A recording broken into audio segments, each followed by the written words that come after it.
ચલો સ્ટુડન્ટ્સ, આજે આપણે લોકો ગઈકાલે જે પણ કંઈ ઇન્કમ ટેક્સમાં કર્યું છે પાર્ટ 1 માં એનું આપણે રિવિઝન કરીએ. ગઈકાલે મેં તમને અલગ અલગ ટેક્સ રેટ લખાવ્યા હતા, બધાના સ્લેબ્સ લખાવ્યા હતા કે સામાન્ય વ્યક્તિ છે એના માટે 2,50,000 સુધી કોઈ ઇન્કમ કરે, કદાચ મેલ હોય કે ફિમેલ હોય તો એને કોઈ ટેક્સ લાગતો નથી. 2,50,000 થી 5 લાખની વચ્ચે ઇન્કમ કરે તો 5%, 5 લાખથી 10 લાખની વચ્ચે કરે તો 20%, 10 લાખથી વધારે જાય તો 30%. 60 થી 80 યર્સની વચ્ચે કોઈ ઇન્કમ કરતું હોય, બરોબર, 60 to 80 યર્સના હોય ને 3 લાખ સુધી ઇન્કમ કરે તો એના પર કોઈ ટેક્સ નથી. 3 લાખથી 5 લાખની વચ્ચે આવે તો 5%, 5 લાખથી 10 લાખની વચ્ચે જાય તો 20%, અને 10 લાખથી વધારે જાય તો 30%. કોઈ સુપર સિનિયર સિટીઝન છે, એટલે કે 80 વર્ષ કરતા વધારાનો, તો 5 લાખ સુધી ઇન્કમ કરે એના પર કોઈ ટેક્સ નહીં. 5 લાખથી 10 લાખ ઉપર 20%, અને 10 લાખથી વધારે જાય તો 30%. ટેક્સના 4% છે, આ લોકોએ શું ભરવું પડશે? HSEC ભરવું પડશે. સાથે સાથે એને સરચાર્જ ભરવો પડશે. જો એની ઇન્કમ છે એ 50 લાખથી 1 કરોડની વચ્ચે હશે તો સરચાર્જ છે 10%, ટેક્સ જે ટોટલ ગણીએ એના 10%, અને માનો કે ઇન્કમ એની 1 કરોડની વધારે જશે તો સરચાર્જ થઈ જશે એનો 15%. ઇફેક્ટિવલી જો તો આમ કોઈ વ્યક્તિને 33% જેટલો ટેક્સ લાગી જાય જેની ઇન્કમ 1 કરોડ કરતા વધારે હોય છે.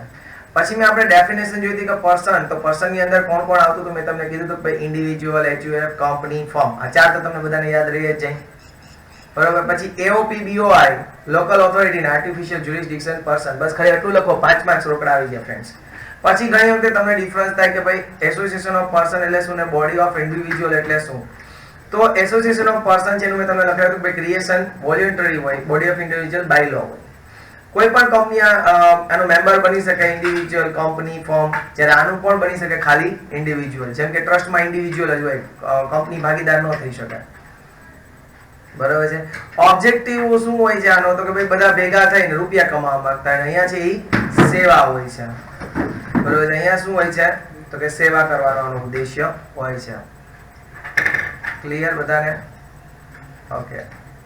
પછી આપણે શીખ્યા કે અસેસમેન્ટ યર, તો કે માણસ જે વર્ષમાં ઇન્કમ કમાય એના પછીના વર્ષમાં એને ટેક્સ ભરવાનો હોય, અને એના પછીના વર્ષને કહેવાય અસેસમેન્ટ યર. એમાં મેં લખ્યું હતું કે અસેસમેન્ટ યર સામાન્ય તો 12 મહિનાનો હોય છે, ચાલુ થાય છે 1 એપ્રિલે, એન્ડ થાય છે 31 માર્ચે, બરોબર. જે વર્ષમાં ઇન્કમ કમાય છે એની ઇન્કમ જે વર્ષમાં એસેસ થાય છે, એટલે કે જેના પર ટેક્સ ભરવામાં છે, એને અસેસમેન્ટ યર કહેવાય છે. મેં પ્રીવિયસ યર લખાયું હતું 19-20, તો એના પછીનું વર્ષ બી અસેસમેન્ટ યર 20-21. અત્યારે કરંટ યર ચાલે છે 20-21, તો એના પછીનું અસેસમેન્ટ યર કયું થઈ જશે? 21-22. ઇન સમ કન્ટ્રી આને આપણે કયો યર કહીએ છીએ? ટેક્સ નો યર પણ કહીએ છીએ ફ્રેન્ડ્સ. એના પછી આવે છે પ્રીવિયસ યર. એના પછી મેં તમને શીખવાડ્યું હતું પ્રીવિયસ યર, બરોબર છે. પ્રીવિયસ યર એટલે શું? તો કે જે વર્ષમાં આપણે ઇન્કમ કમાઈએ એને પ્રીવિયસ યર કહેવાય. ડેફિનેશન તો એમ કહે છે કે એસેસમેન્ટ યર પહેલાનું જે વર્ષ છે એને આપણે કયું કહેશું? Previous year. એટલે કે ફાઇનાન્શિયલ યર ઇમિડિયેટલી પ્રિસીડિંગ, એટલે કે તરત જ જે પહેલાનું વર્ષ છે એસેસમેન્ટ યર ની પહેલાનું, એને આપણે શું કહેશું? Previous year. અસેસમેન્ટ યર 20-21 હોય તો એનું અગાઉનું વર્ષ પ્રીવિયસ યર કયું હોય? 19-20. Generally income earned in previous year taxed in the next year or assessed in the next year called assessment year. જે વર્ષે તમે આવક કમાઓ પ્રીવિયસ યર માં એનો ટેક્સ તમારે નેક્સ્ટ યર માં ભરવાનો છે. આ આપણે 3 ડેફિનેશન જોઈ, બરોબર છે. આજે આપણે લોકો ચોથી ડેફિનેશન જોઈશું.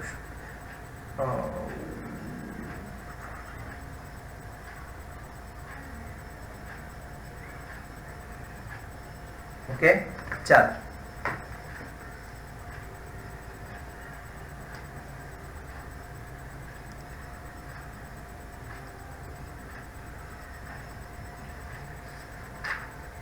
ઘણા લોકો હજી લેક્ચર એટેન્ડ નથી કરતા, બરોબર છે. અઘરું પડી જાય એ લોકોને જે લોકો લેક્ચર એટેન્ડ નથી કરતા રેગ્યુલર, બરાબર છે.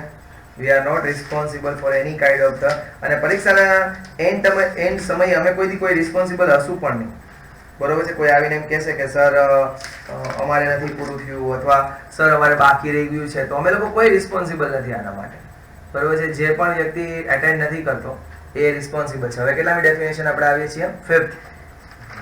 That is the અસેસિંગ.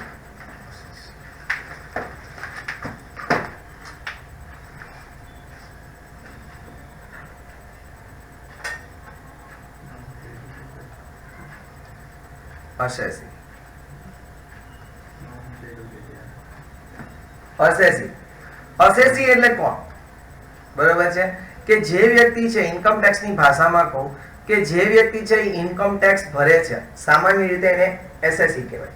જે વ્યક્તિ છે એ રિટર્ન ઓફ ઇન્કમ ફાઇલ કરે છે, પોતાનું ઇન્કમ ટેક્સનું રિટર્ન છે એ ભરે છે, એને એસએસસી કહેવાય છે. પણ સામાન્ય રીતે ઘણીવાર એવું પણ બને કે માનો કે કોઈ વ્યાજની આવક મારી 10,000 કરતા વયો ગયું. બીજાને કઈ તમે હું કામ એને હરી કરો હો કાકા એને કે તમારે સ્ક્રીન શેરિંગ કરીને અમારે ક્યાં જાવ, અમારે તમારી એકેય જાતની સ્ક્રીન જોવી નથી. નથી ઘણું આમ આવે છે ગૂગલ મીટમાં નથી ભાઈ, એમાં ઘણું ઝૂમમાં તો રેસ્ટ્રિક્ટ થાય. હવે એસએસસી એટલે ઘણી વખતે કેવું હોય કે મારે ઇન્ટરેસ્ટ ઇન્કમ મને બેંકમાંથી થાય ને, વાલ કેટલા રૂપિયાથી વધે તો ભાઈ ટેક્સ કાપો હો તમે લોકો? ફૂલ નહીં. ઇન્ટરેસ્ટ ઇન્કમ 10,000 રૂપિયા કરતા વધી જાય ને વર્ષની, તો આ લોકો છે એ આપણો ટીડીએસ કાપી લે છે, ટેક્સ ડિડક્ટેડ એટ સોર્સ. આગળ શીખવાડે છે એને કહેવાય ઇન્કમ ટેક્સ, સામાન્ય ભાષામાં કહું તો. હવે માનો કે મારે 1 લાખ રૂપિયા મને ટેક્સ ઇન્ટરેસ્ટ મને આવ્યું આ વર્ષે બેંકમાં, બેંકે એનો 1% ટીડીએસ કાપી લીધો અથવા 10% રાખે, 10% કાપી લીધો એટલે બેંકે 10,000 રૂપિયા મારો ટેક્સ કાપી અને મને 90,000 આપ્યા આ વર્ષે. મેં કીધું બેંકને કે હે બેંક, તે મારા 10,000 રૂપિયા કાપી લીધા પણ મારી આવક 2,50,000 છે જ નહીં આ વર્ષે. 2,50,000 ઉપર જાય તો મારે ટેક્સ ભરવાનો થાય ને. મારી આવક ખાલી 1 લાખ રૂપિયો જ છે, તે 10,000 મારા ખોટા કાપી લીધા છે, તો મને મારા રૂપિયા પાછા દે. બેંક કહેશે આ રૂપિયા મારી પાસે નથી. ઇન્કમ ટેક્સ નો નિયમ છે કે જેની ઇન્ટરેસ્ટ ની આવક 10,000 કરતા વધી જાય એનો તમારે ટેક્સ કાપી લેવાનો 10%. તો 10,000 રૂપિયા મારે કાપી લીધા, તો હવે મારે કોની પાસે જવું પડે? તો કે ઇન્કમ ટેક્સ ડિપાર્ટમેન્ટ પાસે જવું પડે. ઇન્કમ ટેક્સ ડિપાર્ટમેન્ટ પાસે જઈને હું એમ કહું કે હે ઇન્કમ ટેક્સ ડિપાર્ટમેન્ટ, એમાં તો હું કઈ ન કરી શકું ને, એ તો નેટવર્ક ઇસ્યુ હોય, તમારે ત્યાં હશે, મારે ત્યાં હશે, ગમે ત્યાં હશે. બરોબર છે? તો બેંક છે એ મારા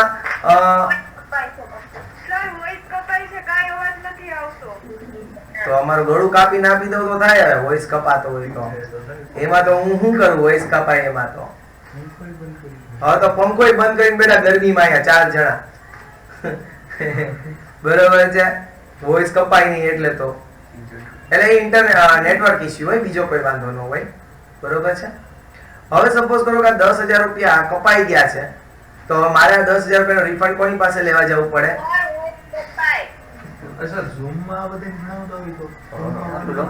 ઝૂમમાં બધી પ્રોબ્લેમ થાય. ના ના આટલો વાંધો નતો આવતો ઝૂમમાં તો. ભાઈ હવે બધા ઝૂમ ડાઉનલોડ કરી લેજો.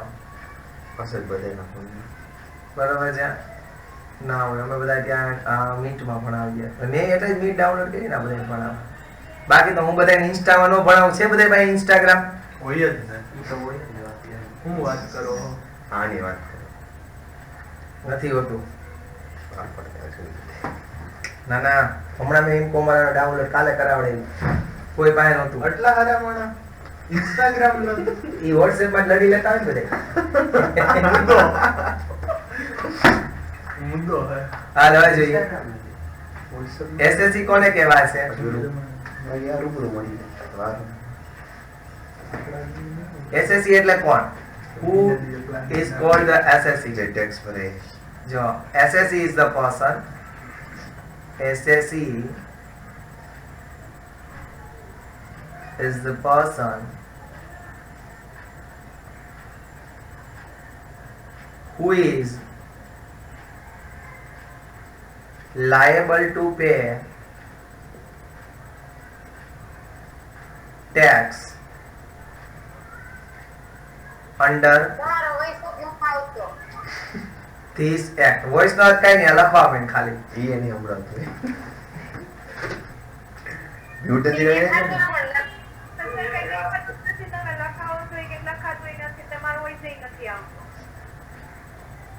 આમાં મારે શું કરવું?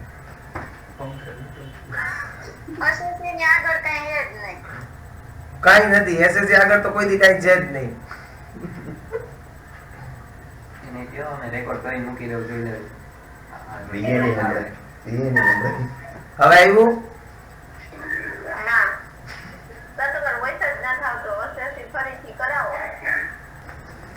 હવે બીજો વ્યક્તિ કોણ છે? The person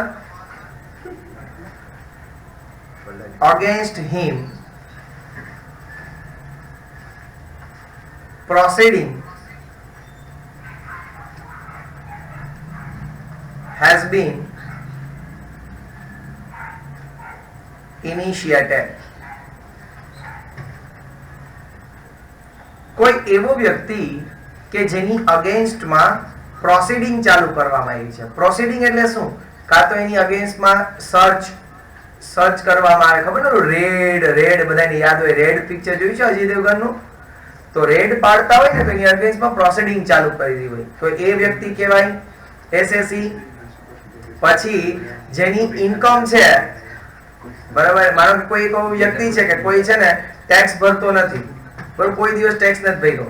ઇન્કમ ટેક્સ ડિપાર્ટમેન્ટને એવું લાગ્યું કે આ વ્યક્તિને ખરેખર ટેક્સ લાગુ પડે છે, આ વ્યક્તિને ખરેખર ટેક્સ ભરવો જોઈએ, તો ઇન્કમ ટેક્સ ડિપાર્ટમેન્ટ છે એની ઇન્કમની ગણતરી કરે, એને પણ પ્રોસીડિંગ કહેવાય. ઇનિશિયેટેડ એટલે કે ચાલુ કરી. ઇનિશિયેટેડ નો મતલબ શું થાય? ચાલુ કરી. એટલે કે કોઈ પણ પ્રોસીડિંગ છે એ કોઈની અગેન્સ્ટમાં ચાલુ કરવામાં આવે છે તો એને આપણે લોકો શું કહીએ છીએ? એસએસસી. બરોબર છે ગાઈસ?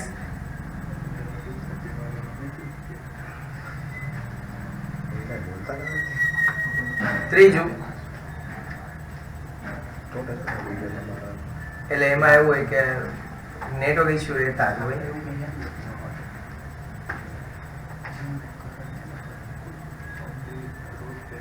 ચાલો,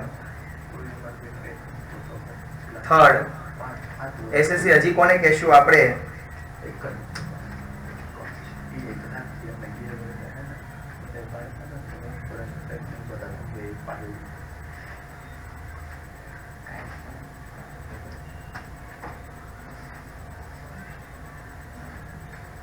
every person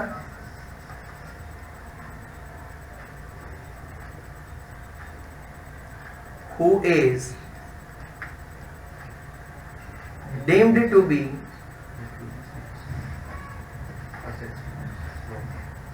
an SSE, like representative of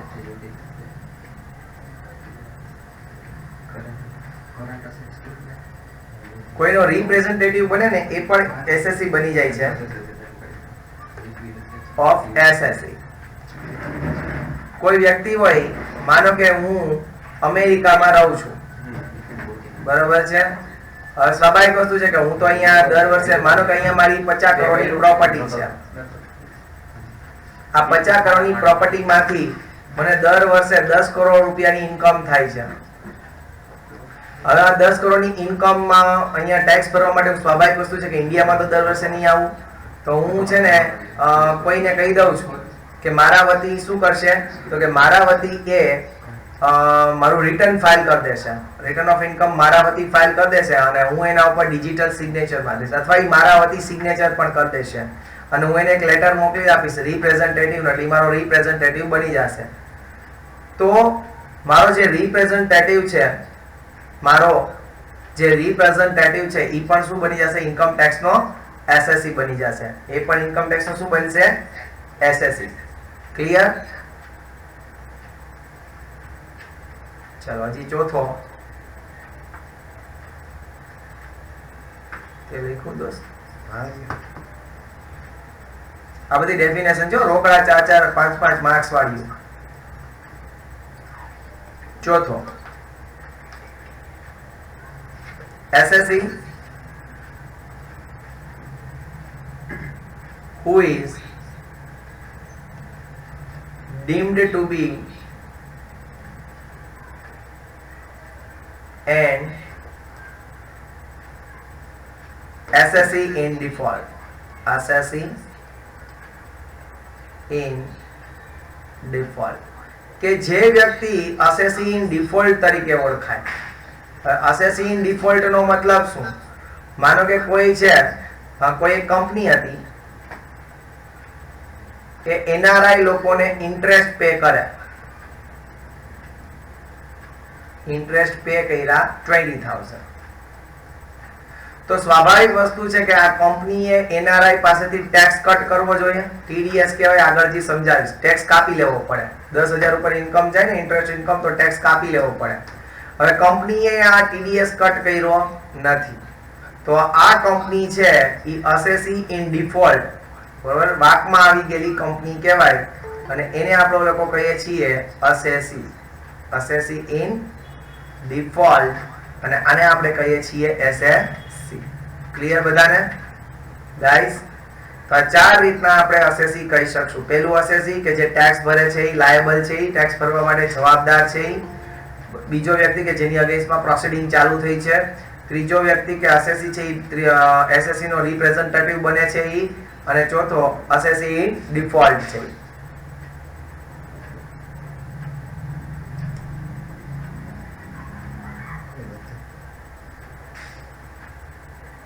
ખટખટ બાયણું કો ખખડાઈને ભાગી ગયો.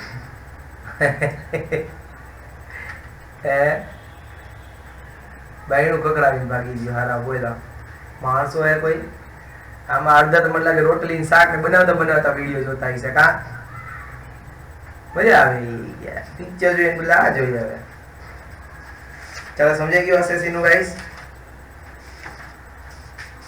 ચલો એના પછીની ડેફિનેશન આપણે જોઈએ છીએ. જો આ ડેફિનેશનના રોકડા માર્ક્સ છે એટલા માટે હું આ બધી મહેનત કરું છું લખાવવા માટે, બરાબર છે? બાકી હું મહેનત કરું એવો નથી વ્યક્તિ. એના પછી લખો ગ્રોસ ટોટલ ઇન્કમ. કેટલામી ડેફિનેશન આવે છે? છઠ્ઠી ની? એસએસસી 5મી હતી. છઠ્ઠી આવ્યા ને? છઠ્ઠી gross total income. Gross total income. જો મને આવડત કે હું તમને ડાયરેક્ટ ટેક્સ્ટ બુક માંથી જ લખવાનું કહી દે, પણ મેં તમને એવું નથી કીધું, બરોબર છે? એનો મતલબ કે હું તમને લખાવું છું એનો મતલબ કે હું સિરિયસલી તમારી 5 માર્ક્સની ચિંતા કરું છું. હું કરતો હોય તો તમારે પેપર ભરવાનું છે, તમારી એક્ઝામ છે, તો તમે તો તમારી જાતની તો કરો ને. ગ્રોસ ટોટલ ઇન્કમ એટલે શું? લખો it is the total income. It is the total income, total taxable, જેના પર ટેક્સ ભરવાનો હોય એવી income, taxable income under all the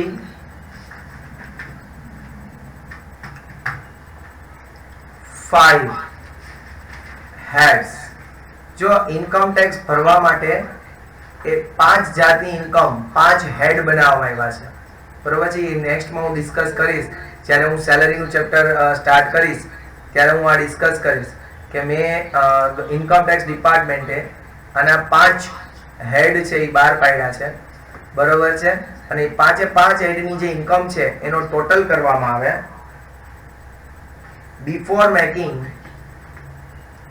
before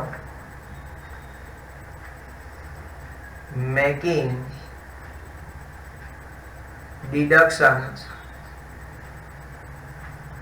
under section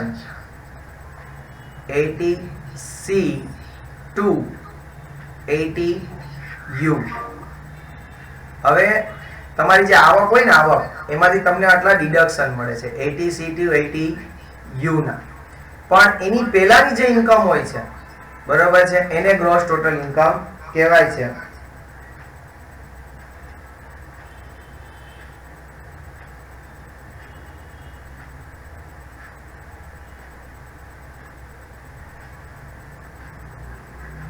એમાં લખજો as per section 14, as per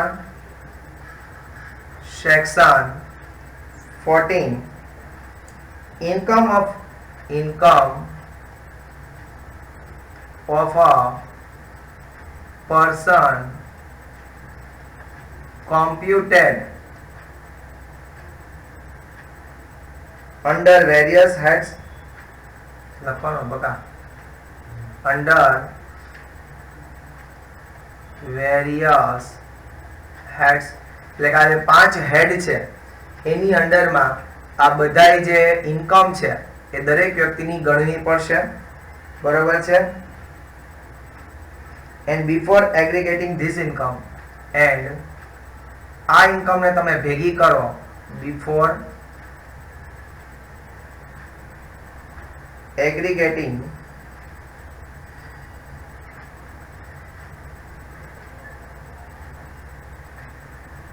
this income, આ ઇન્કમ નો તમે સરવાળો કરો, બરોબર છે, બધી ઇન્કમ નો.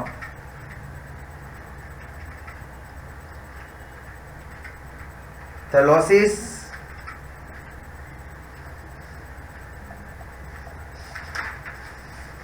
under various heads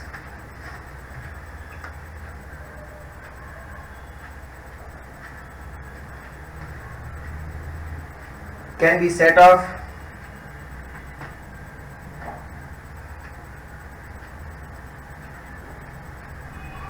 against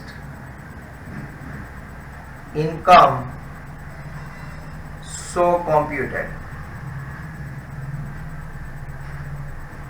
જો સેક્શન 14 એવી કહે છે કે ઇન્કમ જે છે એ દરેક વ્યક્તિની પાંચે પાંચ હેડમાં ગણી લેવાની, પણ ઈ ભેગી કરો, સરવાળો કરો, ઈ પેલા દરેક હેડ હોય એમાં માનો કે લોસ હોય. માનો કે મારો બિઝનેસ છે ને બે છે, એક મારો બિઝનેસ છે એ ક્લાસીસ નો છે અને એક મારો બિઝનેસ છે એ પાણીપુરીનો છે. તો બે મારા બિઝનેસ છે ને, તો આ બે નું એક જ હેડ છે, બિઝનેસ અને પ્રોફેશન ના હેડ નીચે બે ભરાશે. માનો કે ક્લાસીસમાં મને લોસ થયો છે 3 લાખ રૂપિયાનો. કેટલાનો લોસ આવ્યો? 3 લાખનો. એની સામે મને પાણીપુરીમાં પ્રોફિટ થયો છે 6 લાખનો. તો હું શું કરીશ? મારી ટોટલ ઇન્કમ ગણીશ કે આ 6 લાખનો જે પાણીપુરીનો બિઝનેસ હતો, 6 લાખનો એમાં પ્રોફિટ થયો હતો, એમાંથી હું લોસ 3 લાખનો છે એ ક્લાસીસનો માઇનસ કરું, એટલે હવે મારી નેટ ઇન્કમ કેટલી આવશે? બિઝનેસની 3 લાખ રૂપિયા આવશે. માનો કે મને સેલરીની આવક થતી હોય 1 લાખ રૂપિયા, તો એનો મારે સરવાળો કરવાનો, સેલરીની ઇન્કમ 1 લાખ. આ રીતના ટેક્સ ગણાતો હોય, બરોબર છે. એટલે કે તમે આનો સરવાળો કરો, સેલરીની આવકનો અને બિઝનેસ અને પ્રોફેશનની આવકનો સરવાળો કરો. ઈ પેલા જો તમારે લોસ થયો હોય તો એ લોસને શું કરી દેવો પડશે? સેટ ઓફ કરવો પડશે, એટલે કે માઇનસ કરી દેવો પડશે. ક્લિયર બધાએ? થોડી થિયરી છે, હાર્ડ લાગશે, પણ જ્યારે તમે પાંચે પાંચ હેડ ને બધું સમજી જશો એટલે આ થિયરીમાં કઈ દમ નથી, તમને ખબર પડી જાય, તમારી જાતે તમે લખી શકશો. બરોબર છે?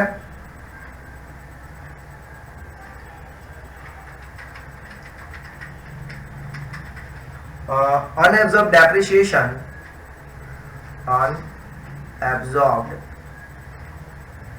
depreciation એ શું શબ્દ છે એ હું તમને ગેઇન ને બિઝનેસ ઓફ પ્રોફેશન છે ત્યાં શીખવાડીશ. Unabsorbed depreciation, carry forward of losses, carry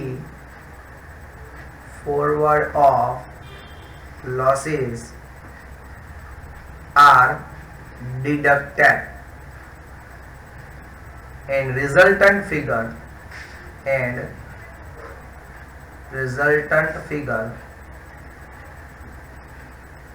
called gross total income. બાકીનો જે ફિગર વધે એને આપણે શું કહીશું? Gross total income. હવે હું તમને આવું મસ્તીનું એક ફોર્મેટમાં બનાવી દઉં, બરોબર છે, એટલે તમને મજા આવે. બરોબર છે? આ મિસ્ટર એ ની ટોટલ ઇન્કમ નું એક ફોર્મેટ છે. ટોટલ ઇન્કમ એટલે કે ગ્રોસ ટોટલ ઇન્કમ, બરોબર છે. 5 હેડ છે. પહેલું હેડ છે income from salary, income from salary લખતા જાઓ, ઇન્કમ ફ્રોમ સેલરી. આ 5 હેડ ની વાત હતી ને, આ 5 હેડ લખો, ઇન્કમ ફ્રોમ સેલરી. બીજું હેડ income from house property,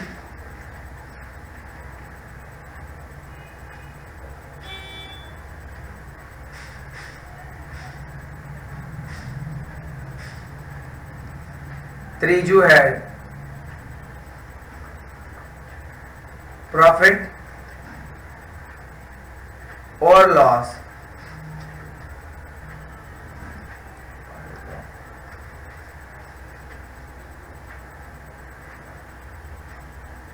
capital gain or loss એટલે કે માનો કે તમારી પ્રોપર્ટી હોય ને એ વેચો અને એમાંથી પ્રોફિટ થતો હોય તો એ. ચોથું ઇન્કમ ફ્રોમ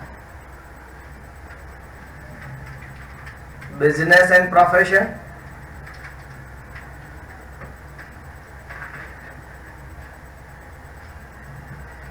બરાબર છે. આની અંદરથી તમારે માઇનસ શું કરવાનું રહેશે? તો કે લોસીસ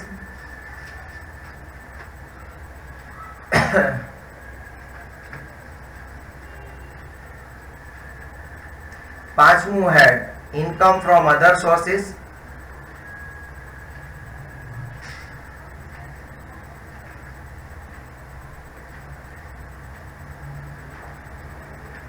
એમાંથી તમારે માઇનસ કરવાનું અનએબ્ઝોર્બ ડેપ્રિસિએશન.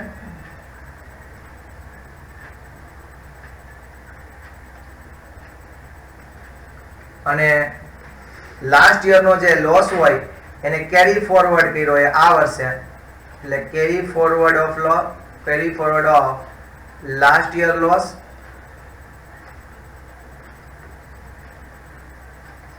અને જે રિઝલ્ટન્ટ ફિગર આવે છે that is called gross total income. આનો જે ટોટલ આવે એને આપણે શું કહીએ છીએ? gross total income. now clear guys? આ રીતના ફોર્મેટ બનાવીને લખશો તો એ લોકોને યુનિવર્સિટીને ડેફિનેટલી ખબર પડશે કે you are the students of professor Vishal sir. બરાબર છે? તો આ રીતના ફોર્મેટ બનાવજો. બરાબર છે? એટલે તમારો એને જે પણ આપણે થિયરી લખી ને એ બધું આની અંદર ઓલમોસ્ટ કવર થઈ જશે. બરાબર છે? ચલો, એના પછી ટોટલ ઇન્કમ લખવાની જરૂર નથી, કેઝ્યુઅલ ઇન્કમ ની જરૂર નથી. એગ્રીકલ્ચર ઇન્કમ, એગ્રીકલ્ચર ઇન્કમ છે એ બહુ લાંબુ છે. બરાબર છે? તો એ હું તમને કાલે ઇમેજ દ્વારા ભણાવી દઈશ. બરાબર છે? એગ્રીકલ્ચર ઇન્કમ લાસ્ટ એક જ બાકી રહી છે, that is the agricultural income. અને બીજો એક ટોપિક છે ટેક્સ ઇવેશન, ટેક્સ અવોઇડન્સ અને ટેક્સ પ્લાનિંગ. એ પણ હું તમને કાલે સ્ટડી કરાવી દઈશ. બરોબર છે? એ પણ કાલે સ્ટડી કરાવીશ. કે અત્યારે જોઈ લઈએ. ચલો જોઈ લઈએ ટેક્સ ઇવેશન. ચાલો એના પછી ટોપિક આપો ટેક્સ ઇવેશન. કેટલામી ડેફિનેશન આવે?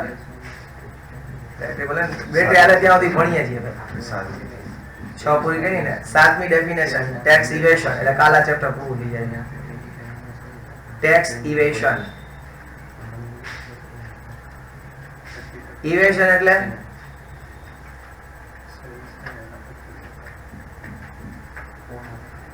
ચોરી. ઇવેશન એટલે ચોરી, ટેક્સ ની ચોરી. બરોબર છે? ઇલીગલ, આ બધી ઇલીગલ છે. ટેક્સ ઇવેશન એટલે કે ટેક્સ ની ચોરી કેવી છે? આ ઇલીગલ છે. ગમે એમ કરીને ટેક્સ નથી ભરવો, બસ ઇલીગલ, લીગલી નહીં, ઇલીગલ. બરોબર છે?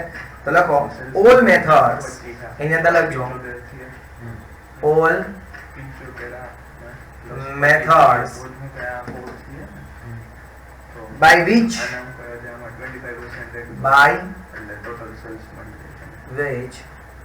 an SSE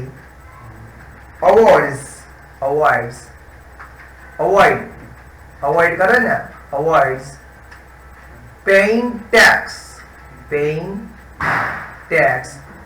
illegally. જો અહીંયા શબ્દ મહત્વનો છે. ટેક્સ ઇવેશન માં શું આવે? ઇલીગલ શબ્દ આવે. ઇલીગલ છે are termed as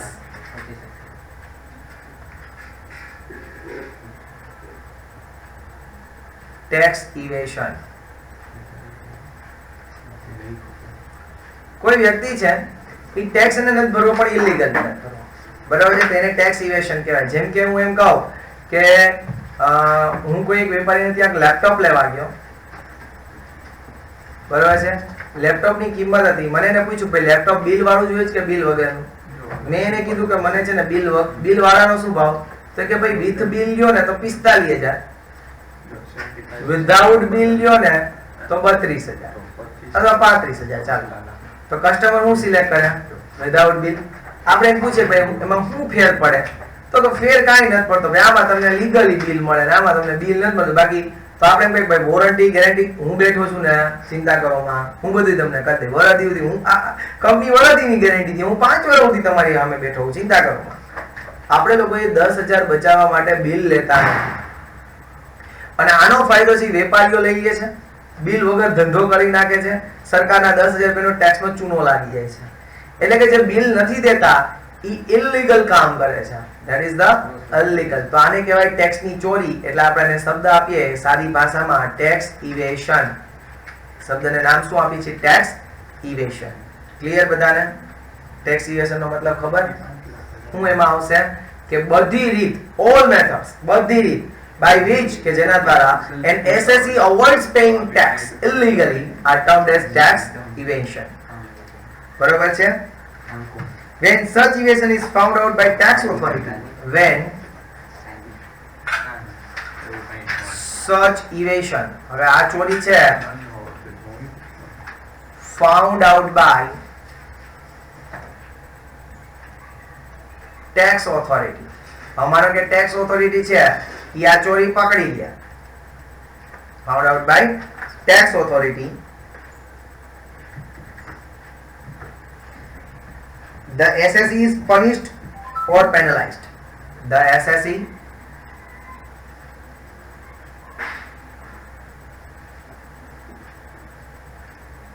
is punished or penalized. એને કાં તો શું ભરવી પડે? પેનલ્ટી ભરવી પડે. પેનલાઇઝ એટલે કે પેનલ્ટી ભરવી પડે. હવે કોઈ વ્યક્તિ ચોર છે એ ચોરી કરતા પકડાઈ જાય તો શું થાય એનું હાલત? તો કે કાં તો એને સજા થાય, પનિશમેન્ટ મળે, પનિશ્ડ એટલે પનિશમેન્ટ મળે, પેનલ્ટી, અને પેનલ્ટી ભરવી પડે એટલે પેનલાઇઝડ કહેવાય. બરોબર છે ગાઈસ? આટલું સમજાણું? ઓકે. એના પછી in the tax evasion, હવે એના એક્ઝામ્પલ આપ્યા છે કે tax evasion નો મતલબ શું છે. in the tax evasion, આ જે ટેક્સ ની જે ચોરી થતી હોય એમાં શું થઈ શકે? પહેલું તો કે conceal his income and does not pay tax on it. conceal એટલે કે છુપાવ. બરોબર? હમણાં આપણે વાત થઈ ગઈ ને કે 35,000 નું આપણે બિલ નહીં લઈએ એટલે બિલ નહીં આપે, બિલ ના આપે એની ઇન્કમ ઈ છુપાવે છે. બરોબર? conceal his income and does not paying tax and does not paying tax. બરાબર છે? એની આવક છુપાવે છે અને એના પર ટેક્સ ભરતો નથી. કાં તો હું કરે? ખર્ચા વધારે બતાવે, ખોટા ખર્ચા વધારે બતાવે. ખર્ચ થયો નહીં હોય પણ ખોટા ખર્ચા વધારે બતાવે. આવક થઈ, આવક માટે ખોટા ખર્ચા દેખાડે એટલે સ્વાભાવિક વસ્તુ છે, પ્રોફિટ ઓછો દેખાય, પ્રોફિટ ઓછો દેખાય એટલે ટેક્સ ઓછો આવે. બરોબર છે? તો કે showing more expense, showing ખોટા બિલો લઈ લે. તમને ખબર ઘણી વખતે એમાં લોકો છે એ બસ સ્ટેન્ડ ઉપર જાવ તો ખબર હોય કે ટિકિટો ઈ ગોતતા હોય બધાય પાસેથી. શું કામ? એને કારણ કે ઈ ગયા હોય સાદી બસમાં અને ટિકિટ રજૂ કરે લક્ઝરી નો. એવી જ રીતના બધા બિઝનેસમેન કરતા હોય છે. ખર્ચો થયો એ 5,000 નો, બિલ બનાવડાવે કેટલાનું? 15,000 રૂપિયા. એટલે showing more expenses than actually spent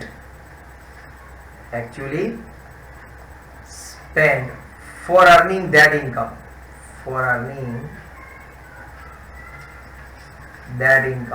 કોઈ આવક અર્ન કરવા માટે આ લોકો શું કરે? ખર્ચા દેખાડે અને કેવા દેખાડે? વધારે દેખાડે. તો એ શું કહેવાય? ટેક્સ ઇવેશન, ટેક્સ ની ચોરી.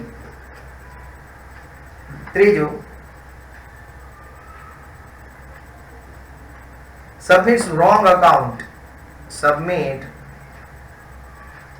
ઘણા લોકો, તમને કદાચ નહીં ખબર હોય, વચમાં ન આવતું હોય, ઘણા લોકો છે ને પોતાના ફાઇનલ એકાઉન્ટ નો બનાવતા હોય અથવા બનાવે ને તો છેલ્લે બનાવે. એ ખોટા, એને જેમ મન ફાવે એમ, આટલાની આવક, આટલાનો ખર્ચ, એને જેમ મજા આવે. હવે હું તમને એમ કહું કે તમારા ગામમાં ગોલા વાળો છે, ઉનાળે ધમધોકા રૂપિયા કમાતો હોય છે, હે ને? તમને બિલ આપે છે નહીં, એટલે સરકારને ક્યાંથી ખબર પડે કે કેટલા ગોલા વેચ્યા? એટલે એ શું કરે? વર્ષના એમ કહે છે ભાઈ મારા 5 લાખના ગોલાની આવક થઈ, બરોબર, અને એની સામે 4 લાખનો ખર્ચ થયો, બરોબર, તો ઇન્કમ કેટલાની થઈ? 1 લાખ રૂપિયાની. ટેક્સ નહીં ભરે. શું કામ? એને કારણ કે સ્લેબ આપ્યો છે 2.5 લાખ રૂપિયાનો, એટલે ટેક્સ ભરવાનો થતો નથી. એટલે માનો કે રોંગ અકાઉન્ટ છે એ ગવર્મેન્ટ ડિપાર્ટમેન્ટને સબમિટ કરે છે, એટલે એ પણ ચોરી થઈ ગઈ કે ન થઈ? સ્કેમ. એવું જ થાય અત્યારે, એવું જ થાય. સરકાર પાસે પણ કોઈ સ્ટ્રિક્ટ એક્શન્સ નથી આના માટેના. બરોબર છે? જો આ યસ બેંક નું શેર પ્રાઇસ નો ટાર્ગેટ આવી ગયો છે, જોઈ લેજો. બરોબર છે ને? યસ બેંક ના શેર લેવા હોય, આ સરકારને જો કાયદેસર રીતે ટેક્સ ભરીએ ને તો આપણે આખી જિંદગીમાં 100 રૂપિયા કમાણા હોય ને તો 99 રૂપિયા ગમે એ રીતે ટેક્સ ના રૂપે લઈ લઈએ, છેલ્લે 1 રૂપિયો રાવા દઈએ. એટલે કોઈ ટેક્સ એટલે નથી ભરતું. અમેરિકામાં બધા ટેક્સ ભરે ને એનું કારણ છે કે 100 રૂપિયા કમાવું તો 1 જ રૂપિયો ટેક્સ હોય. એવું છે? sometimes સરકાર બોલી. he does not keeps his account. મેં તમને કીધું ને કે ઘણી વખતે એને અકાઉન્ટ રાખવાના હોય, ખર્ચાના અને આવકના, એ અકાઉન્ટ જ ન રાખે. બરોબર છે? લખવામાં થોડું ઈઝી રહે. એમ કે છે આ રાખો યા તારી પછી વાત એની આવે એમ કોમ થાય તો સમટાઈમ જે એ લોકો છે એ પોતે અકાઉન્ટ જ ન રાખતા હોય. અકાઉન્ટ ન રાખે સરકારને ખબર ન પડે કેટલા આવ્યા ને કેટલા ગયા. બરોબર છે? તો ટેક્સની ચોરી થઈ જાય કે નહીં? તો હવે વે છે ટેક્સની ચોરી કરવાના. may knowingly misuse the provision of law. may knowingly જાણી જોઈને misuse the provision of law. કે કાયદાની જેટલી પણ પ્રોવિઝન છે, બરાબર છે, કલમો છે, એનું આ જાણી જોઈને એનું મિસયુઝ કરતા હોય છે. બરાબર છે?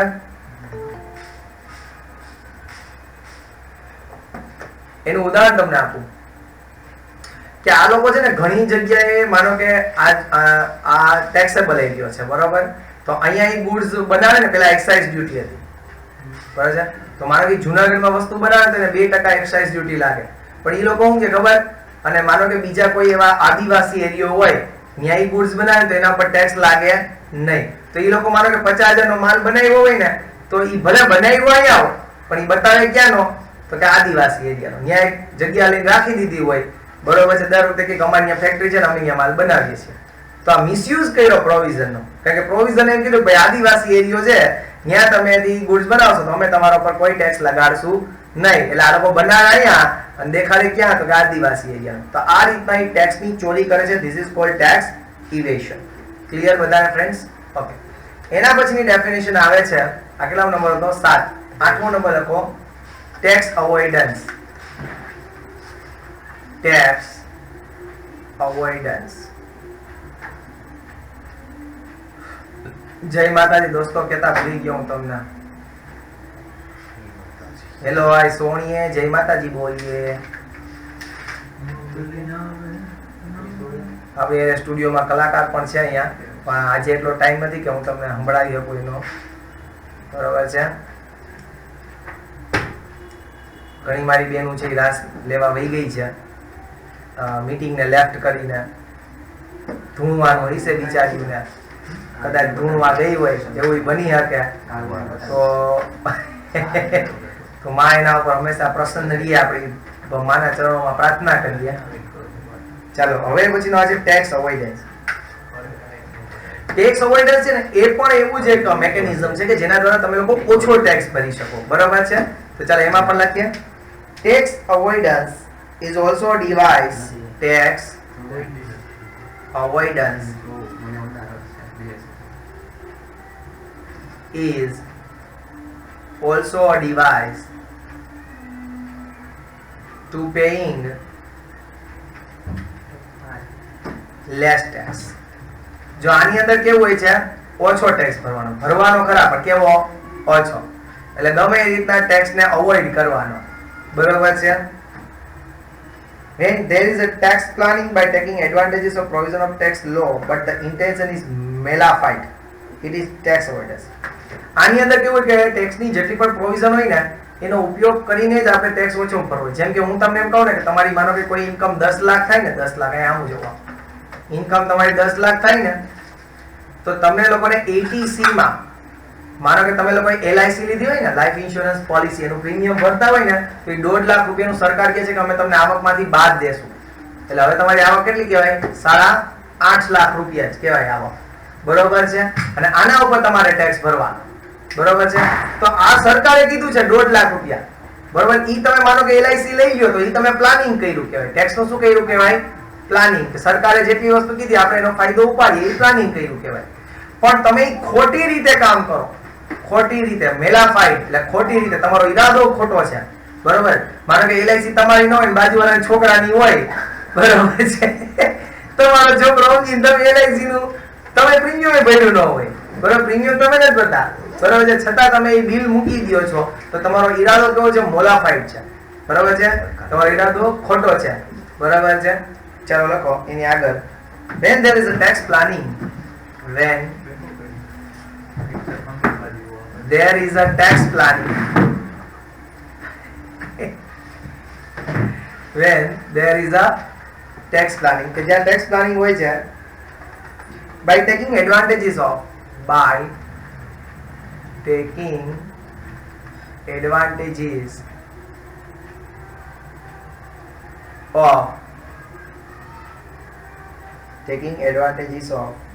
provision of tax law, provision of tax law, but the intention is the intention is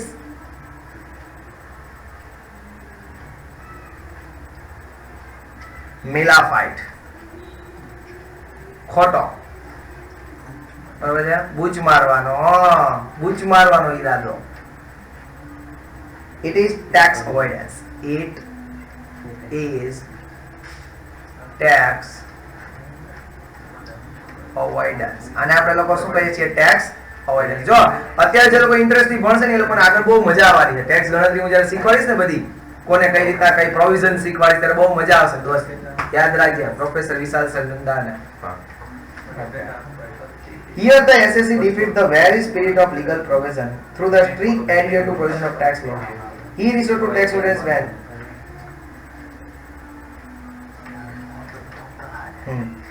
how જો કઈ રીતના how he derived the benefits of tax avoidance. A tax ને અવોઇડ કરવા માટે કયા કઈ રીતના કરી શકે, બરાબર. પહેલા જ મેં કીધું કે એ પ્રોવિઝન નો તો ઉપયોગ કરે છે, પણ તો કે ટેક્સ ચોરવાના ઈરાદાથી પ્રોવિઝન નો ઉપયોગ કરે. હમણાં આપણે વાત થઈ ગઈ ને કે અહીંયા માલ બનાવો તો 2% ટેક્સ, બહાર બનાવો તો કાઈ નહીં. તો એ શું દેખાડે કે મેં બહાર બનાવ્યો છે, બરાબર છે. ટેક્સ ની ચોરી કરી છે. makes use of colorable device. આનો તો બહુ આખો ટોપિક છે, બરાબર છે. કદાચ ભવિષ્યમાં ટાઈમ રહેશે તો હું તમને અહીં આખી વાત કરીશ. makes use of colorable device. મેં કીધું ને ઊંધી વાતો, બરાબર છે. જેમ કે આપણે કોઈ એક ક્વેશ્ચન પૂછે, આપણને આવડતો નથી, આપણે ચક્કરમાં રાખી દઈએ કે નહીં, તો આ એવું કરે, એવું પ્લાનિંગ બનાવે કે જેથી કરીને ઇન્કમ ટેક્સ ડિપાર્ટમેન્ટને ખબર જ ન પડે અને કલરેબલ ડિવાઇસનો યુઝ કર્યો કહેવાય, બરાબર છે. એવું ગોથે ચડાવે ખ્યાલ જ ન આવે, બરાબર. ફેક્ટ હોય ને, the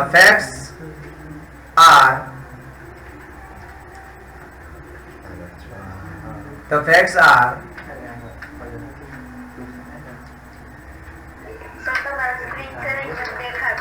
હવે વયું ગયું. હવે તમે પૂરું થઈ ગયું છે આમાં, એટલે હવે આપણે લોકો મળશું નેક્સ્ટ વિડિયો લેક્ચરમાં. ત્યાં સુધી હું આ લેક્ચર પૂરો કરી લઉં છું. Switch off. 7%. The facts are misrepresented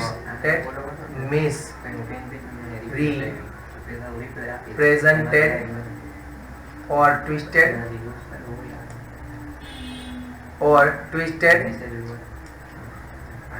બરાબર છે. ફેક્ટ્સ છે એને કાં તો મિસરિપ્રેઝન્ટ કરશે, ખોટું બતાવશે, સત્ય હશે પણ એને ખોટું બતાવશે, અથવા તો એને શું કરી નાખશે? ટ્વિસ્ટ કરશે. ફેક્ટ્સ છે એને કાં તો ખોટું બતાવશે અને કાં તો શું કરી દેશે?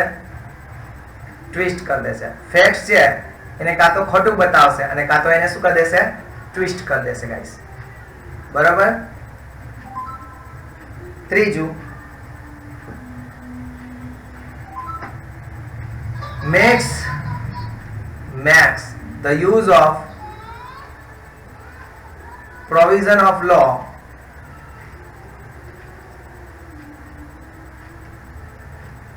but intention is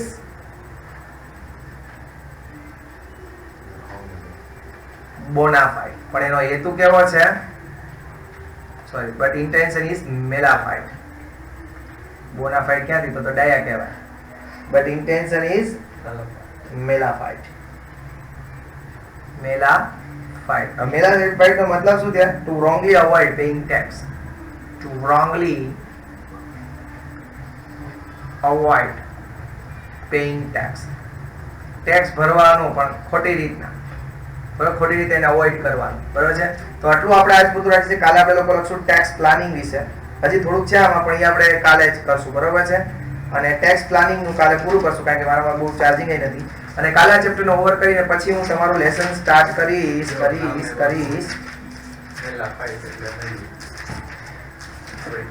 residential status. અને રેસિડેન્શિયલ સ્ટેટસ એ પ્રેક્ટિકલ છે, પ્રોવિઝન આવડી જશે, બહુ મજા આવશે, બરોબર છે. દિમાગને પણ થોડું કસવું પડશે. તો ચલો નેક્સ્ટ વિડિયો લેક્ચર સુધી મને રજા આપો ફ્રેન્ડ્સ. જય હિન્દ, જય ભારત, જય દ્વારકાધીશ. હા તમે ઇન્કમ ટેક્સ સ્ટાર્ટ કર્યો ને ત્યારથી સ્ક્રીન